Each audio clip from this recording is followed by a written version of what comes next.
இதுவரை என்னை நடத்தினவர் நீங்கள் தான்.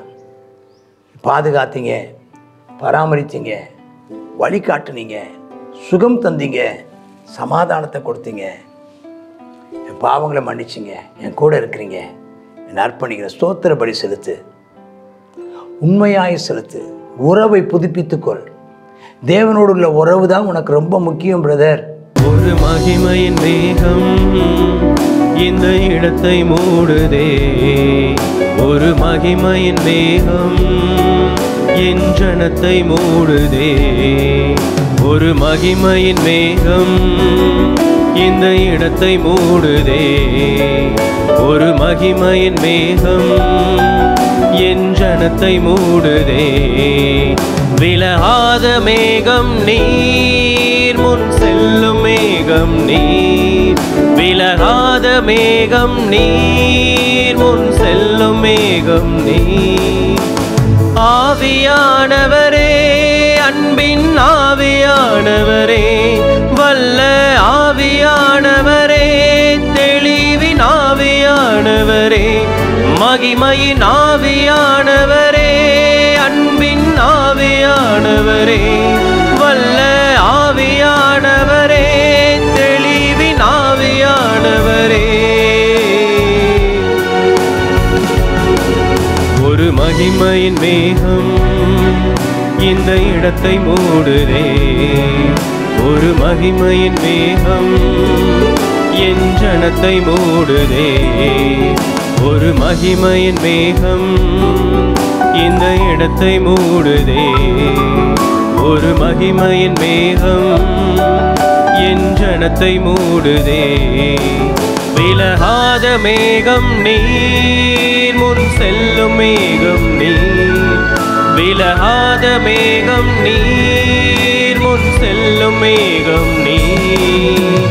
ஆவியானவரே, அன்பின் ஆவியானவரே, வல்ல ஆவியானவரே, தெளிவின் ஆவியானவரே, மகிமையின் ஆவியானவரே, அன்பின் ஆவியானவரே, வல்ல ஆவியானவரே, தெளிவின் ஆவியானவரே. கர்த்தருடைய திருநாமம் மகிமைப்படுவதாக. ஆசாபின் சங்கீதம். வல்லமையுள்ள தேவனாய கர்த்தர் வசனித்து சூரியன் உதிக்கும் திசை தொடங்கி கிழக்கே இருந்து அது அஸ்தமிக்கும் திசையாகிய மேற்கு வரைக்கும் பூமியை கூப்பிடுகிறார். ஆண்டவர் அன்றிலிருந்து இன்று வரைக்கும் இதே வசனம் சங்கீதம் 19 இருக்குது. ஆண்டவர் கூப்பிடுகிறார். ஆண்டவருடைய சத்தம் அகில உலகத்திலையும் ஒலித்து கொண்டே இருக்கிறது. ஹல்லேலூயா. எங்கும் தொனித்து கொண்டே இருக்கிறது. எல்லா இடங்களிலேயும் ராஜ்யத்தின் சுவிசேஷம், பரலோக ராஜ்யத்தின் சுவிசேஷம் அறிவிக்கப்பட்டு கொண்டே இருக்கிறது. ஆண்டவராகிய இயேசு கிறிஸ்துவினுடைய திருநாமம் பிரசங்கிக்கப்பட்டு கொண்டிருக்கிறது. ஆமென். தேவாதி தேவன், ராஜாதி ராஜா, அகிலாண்டத்தை படைத்த சர்வ உலகத்தையும் தம்முடைய வார்த்தையால் படைத்த பிதாவாகிய தேவனும் மனுமக்களின் ஆமென் பாவ மன்னிப்புக்காக சிலுவையிலே இரத்தம் சிந்தி மரித்து உயிர்த்தெழுந்த நம்முடைய இரட்சகரும் கர்த்தருமாகிய இயேசு கிறிஸ்துவும் பரிசுத்த ஆவியானவர் ஆமென் இன்றைக்கும் இடைப்பட்டு கொண்டே இருக்கிறார்.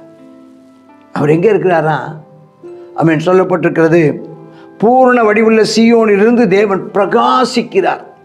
நம்முடைய ஆண்டவர் பிரகாசிக்கிறார். அப்படின்னா என்ன அர்த்தம்னா, எல்லாருக்கும் முன்பதாக பட்டவர்த்தனமாக அறியப்படுகிறார். எல்லாருக்கும் அறியப்படுகிறார். ஒரு இடத்துல ஒரு பெரிய ஒரு வெளிச்சம் எரிஞ்சா, ஒரு பெரிய ஒரு விளக்கு எரியுமானால், ஒரு உயரமான இடத்துல ஒரு பெரிய ஜோதி தோன்றுமானால், பல மைல் பல கிலோமீட்டர் தூரத்துக்கு அந்த வெளிச்சம் தெரியும் அல்லவா? அதை போல தேவன் பிரகாசிக்கிறார். உயரமான இடத்துல பிரகாசிக்கிறார்.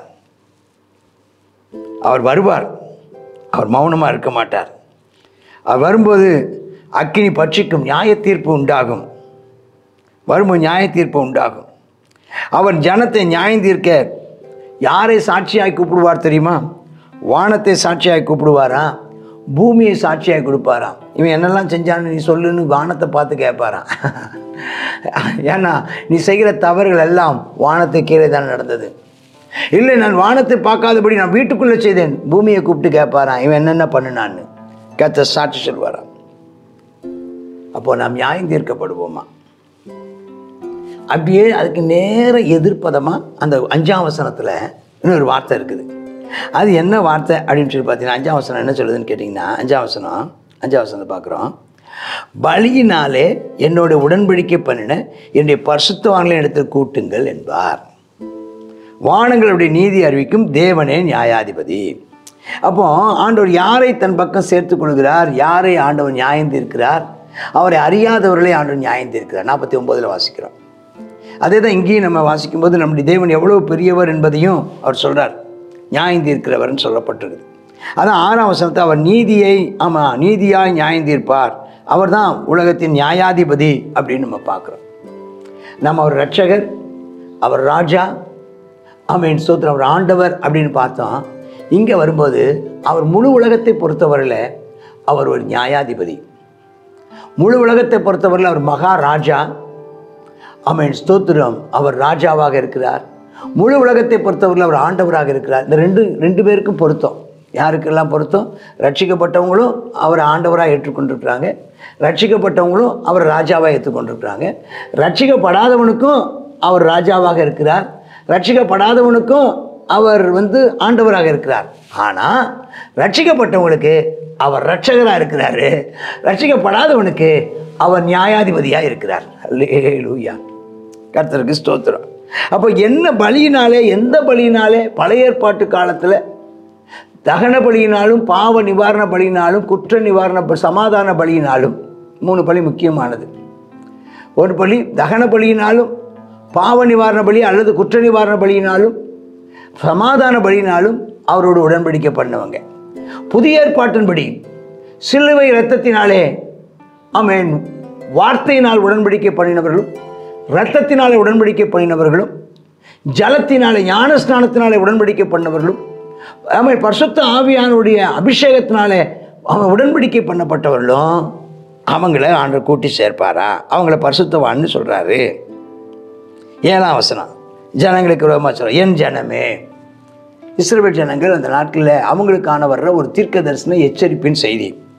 ஆமென், இஸ்ரவேலே உனக்கு விரோதமாக, இஸ்ரவேல்னா என் ஜனமேன்னு அர்த்தம். இஸ்ரவேல்னா யார்? தேவனுடைய ஜனம்னு அர்த்தம். சொல்கிற உனக்கு விரோதமாக நான் சாட்சியிடுவேன், நான் உன் தேவனாக இருக்கிறேன், உன் தேவனாக இருக்கிறேன். ஆனால் உன் உன் உன் பலிகளின் நிமித்தம் உன்னை நான் கடிந்து கொள்ளேன், உன் தகன பலி எப்போதும் எனக்கு முன்பாக இருக்கிறது. நான் இருக்குது நல்லா நீ பலி செலுத்துகிற ஆசரிப்பு கூடாரத்திலையும் ஆலயத்திலையும் பலிகள் செலுத்தப்பட்டு கொண்டே இருக்குது. உன் வீட்டிலிருந்து காளைகளையும் உன் தொழுவங்களிலிருந்து ஆட்டுக்கடாக்களையும் நான் வாங்கி கொள்வதில்லை. அதில் எனக்கு ஒன்றும் திருப்தி இல்லை. எப்பவுமே இருக்குது, நான் பார்க்குறேன். அப்படி பார்க்கும்போது என்ன பார்க்குறேன்னா, நீ பலி செலுத்துவதில் ரொம்ப கவனமாக இருக்கிற, ஆராதனைக்கு வருவதில் ரொம்ப கவனமாக இருக்கிற, நல்லா கையை தட்டி பாட்டு பாடுற, நல்ல ஆவியில் நல்ல நல்ல நல்ல கர்த்தருக்கு ஸ்தோத்திரம், நல்ல ஆண்டவருடைய சத்தமானி அவரை துதிக்கிற, நல்லா கையை தட்டுற, நல்லா கையை வைத்து ஆராதனைலாம் பண்ணுற, ரொம்ப நல்லா இருக்குது. நான் பார்த்துட்டே தான் இருக்கிறேன். ஆமாம், உன் காணிக்கைகளை நான் பார்க்குறேன்.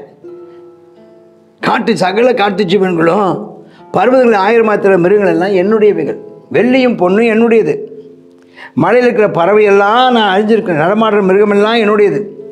எனக்கு பசியாக இருந்தால் நான் உங்ககிட்ட கேட்க மாட்டேன், எனக்கு பசியாக இருக்குப்பா, எனக்கு கொஞ்சம் சாப்பாடு கொண்டு வா, எனக்கு பொங்கல் வச்சு கொடு, எனக்கு எதாவது கொடுன்னு சொல்லி நான் கேட்க மாட்டேன். ஏன்னா எனக்கு பசியாக இருந்தால் உங்ககிட்ட நான் கேட்க மாட்டேன். பூமி அது நிறைவெல்லாம் என்னுடையது, வெள்ளி பொண்ணு எல்லாமே என்னுடையது. நான் என்ன எருதுகளின் மாம்சத்தை புசித்து ஆட்டுக்கடை ரத்தத்தை குடிக்கிறவன்னு நினச்சியா? இல்லை. நான் எதை எதிர்பார்க்குறேன்னா, ஆமென் ஸ்தோத்திரம், நீ நன்றியாக வாழணும்னு ஆண்டவர் எதிர்பார்க்குறார். கர்த்தர் எதிர்பார்க்குற, நீ எனக்கு முன்பதாக நீ நீதியை செய்யணும்னு ஆண்டவர் விரும்புகிறார். நீ உன்னுடையதான ஜனங்களுக்கு நீ இரக்கம் காட்டணும்னு ஆண்டவர் விரும்புகிறார். நீ நீதியானதை செய்ய வேணும். ஆமாம், உன்னோடு கூட இருக்கிறவர்களுக்கு இரக்கத்தை நீ காண்பிக்க வேணும். நீ தேவனுக்கு முன்பதாக நன்றி உள்ளவனாக இருக்க வேண்டும். நீ தேவனை சார்ந்து வாழ வேணும். அதுதான் இந்த சங்கீதத்தை நம்ம கற்றுக்கொள்றது, நம்ம பெற்றுக்கொள்றது. அதுதான் நான் பெற்றுக்கொள்கிறேன். என்ன சொல்கிறாருன்னா, நீ முதல்ல நன்றி பலி செலுத்து. வாயினாலே கர்த்தர் உனக்கு செய்த நன்மைகளை நன்றி பலி செலுத்து. ஆண்டவர் விரும்புகிறது என்னென்னா, அவரோடு இருக்கிற உறவு.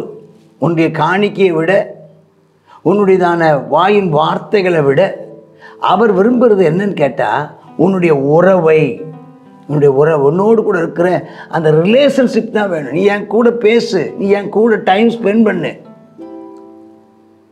ஆண்டவரே, நான் மாதத்துக்கு வாரத்துக்கு 2 மணி நேரம் வந்துடுறேன், அவ்வளோதான். உங்களுக்கு கொடுக்க வேண்டியதை நான் கொடுத்துட்றேன். அதுக்கப்புறம் நான் உங்கள்கிட்ட வரமாட்டேன், நீ என்னை டிஸ்டர்ப் பண்ணாதீங்க. எப்படி இருக்கு? காணிக்க நான் போட்டுடுறேன். நான் வந்தால் என் கையில் இருக்கிறத, ஏதோ என் கையில் இருக்கிறத நான் உங்களுக்கு கொடுத்துட்றேன். வாரத்தில் 2 மணி நேரம், அவ்வளோதான். மீதி நேரமெல்லாம் என்னை டிஸ்டர்ப் பண்ணாதீங்கிற மாதிரி இருக்குது. அவர் சொல்ல, இல்லைப்பா, நீ என்னோடு கூட சரியான ஒரு தொடர்பில் நீ இருக்கணும். நீ என்னை நோக்கி, என்னை சார்ந்து வாழணும். நீ என்னை நோக்கி கூப்பிடணும். நான் உன்னை விடுவிக்கணும். நீ என்னை மகிமைப்படுத்தணும். நீ என்கிட்ட கேட்கணும், நான் உனக்கு கொடுக்கணும். நான் கொடுத்ததுனால நீ நன்றி சொல்லணும். உனக்கும் எனக்கும் ஒரு உறவு இருக்கணும். என்ன அருமையான ஒரு வார்த்தை பாருங்களேன். நீ என்னை மகிமைப்படுத்துவாய் சொல்லிட்டு அடுத்த 16ஆம் வசனத்திலிருந்து சொல்கிறாரு, துன்மார்க்கனை நோக்கி. துன்மார்க்கன்னா யார்? நீதிமானுக்கு நேர் ஆப்போசிட். அப்போ என்ன செய்யணும்னு சொல்லிட்டார். எனக்கு விருப்பம் உன்னுடைய செயல்கள்லையும் உன் கிரியைகளிலையும் அல்ல, உனக்கும் எனக்கு இருக்கிற உறவுகளில் தான் எனக்கு முக்கியம்னு இந்த 50ஆம் சங்கீதம் வாசிக்கும்போது நீங்கள் அதுதான் புரிஞ்சுக்கணும். தேவன் விரும்புவது அவரோடு உள்ள உறவு. அடுத்தது துன்மார்க்கனை பார்த்து சொல்கிறார், அவரோட உறவில் இல்லாதவங்க துன்மார்க்கன். தேவனோடு உறவில் இருக்கிறவங்க பரிசுத்தவான்கள், தேவனோடு கூட உறவில் இல்லாதவர்கள் துன்மார்க்கர்கள். அந்த துன்மார்க்கனை பார்த்து சொல்கிறேன், நீ என் பிரமாணத்தை எடுத்துரைக்க, என் உடம்படிக்க உன் வாயினால் சொல்ல, உனக்கு என்னப்பா நியாயம் இருக்குது? உனக்கு என்ன நியாயம் இருக்குது? என் கூட உனக்கு தொடர்பே இல்லை, ஆனால் என் வார்த்தையை நீ பிரசங்கிக்கிற. எனக்கும் உனக்கும் எந்த விதமான உறவே இல்லை, ஆனால் நீ உன் பிழைப்புக்கு என்னை பயன்படுத்தி கொள்கிறாய், உன் பிழைப்புக்கு என் பேரை பயன்படுத்தி கொள்கிறாய். நீ உன் காரியத்தை, உன்னுடைய காரியத்தை நிர்வகிப்பதற்கு, நிர்வாகம் பண்ணுவதற்கு என் பேரை பயன்படுத்திக்கிற, என் வார்த்தையை பயன்படுத்துகிற. நான் உன்னை எத்தனையோ முறை சிக்ஷை, உன்னை திருத்தணும்னு பார்த்தேன், என் சிக்ஷையை மாத்திரம் நீ பகைக்கிற, என் வார்த்தைகளை பின்னுக்கால எரிஞ்சு போடுற. நீ திருடனை பார்த்தா அவன் கூடயும், ஆமாம், அவன் கூடயும் ஒட்டிக்கிற. திருடனை பார்த்தா அவனோட ஒருமிச்சு போயிடுற. விபச்சாரக்காரரோடும் உனக்கு பங்கு உண்டு. நிறைய பாவம் செய்கிறவங்களோடும், ஆமாம், அநியாயம் பண்ணுறவங்களோடும், தேவனோடு கூட உறவு இல்லாதவங்களோடும் உனக்கு ரொம்ப தொடர்பு. உனக்கு தேவனோடும் தேவனுடைய வார்த்தையோடும், ஆமாம், தொடர்பு இல்லாதவங்க, ஐக்கியத்தோடு இல்லாதவங்களோடு உனக்கு நிறைய தொடர்பு இருக்குது. உன் வாயை திறந்தாலே பொல்லாப்பு பேசுகிற, நிறைய நெகட்டிவாக பேசுகிற, இப்போ நெகட்டிவாக பேசுகிற, பொல்லாப்பு பேசுகிற, சற்பனைகளை பிணைக்கிறாய். உன் பேச்சில் இப்போ ரெட்டை நாக்கு வந்துருச்சு உனக்கு. நீ உட்கார்ந்து உன் சகோதரக்குள்ளமாக உட்கார்ந்து நீ பேசுகிற, உன் தாயின் மகனுக்கு அவதூறு உண்டாக்குற. இவையெல்லாம் நீ செய்கிற. எனக்கு தெரியும், நான் மௌனமாக இருக்கிறேன், கண்டும் காணாதவனை போல நான் இருக்கிறேன். இதெல்லாம் எனக்கு தெரியாதுன்னு நினைக்கிறேன். உன்னை போல நானும் இருப்பேன் நீ நினைக்கிறையோ? நீ தெரிஞ்சும் தெரியாத மாதிரி நீ நடந்துக்கிறீல்ல, நான் அப்படி இருப்பேனா? உன்ன மாதிரியே உன்னுடையதான சுபாவம், உன்னுடையதான அந்த குறுகின புத்தி போல தேவனை நினைக்காத. அவர் மகிமையானவர், மகத்துவமானவர், உயர்ந்தவர். அவருடைய ஸ்டாண்டர்ட் ரொம்ப பெருசு. நான் உன்னை கடிந்து கொள்வேன், உன் கண்களுக்கு முன்பாக ஒவ்வொன்றாய் நான் நிறுத்துவேன். தேவனை மறக்கிறவர்களே, தேவனை பற்றி அறிவில்லாதவர்களே, தேவனுடைய நியாய தீர்ப்பை குறித்து அக்கறை இல்லாதவர்களே சிந்தித்துக் கொள்ளுங்கள். இல்லாவிட்டால் நான் பீறி போடுவேன், ஒருவரும் விடுவதற்கு.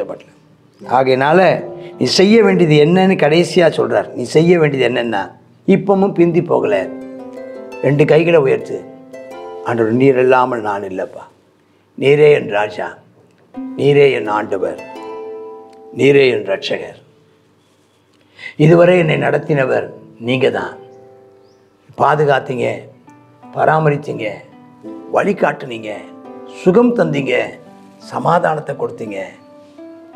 என் பாவங்களை மன்னிச்சிங்க, என் கூட இருக்கிறீங்க, என் அர்ப்பணிக்கிற ஸ்தோத்திர பலி செலுத்து, உண்மையாய் செலுத்து, உறவை புதுப்பித்துக்கொள். தேவனோடு உள்ள உறவு தான் உனக்கு ரொம்ப முக்கியம் பிரதர். தேவனோடு உள்ள உறவு மனுஷங்களுக்கு முன்பதாக அல்ல, மனுஷனோடு உள்ள உறவு அல்ல, தேவனோடு உள்ள உறவை புதுப்பித்துக்கொள்.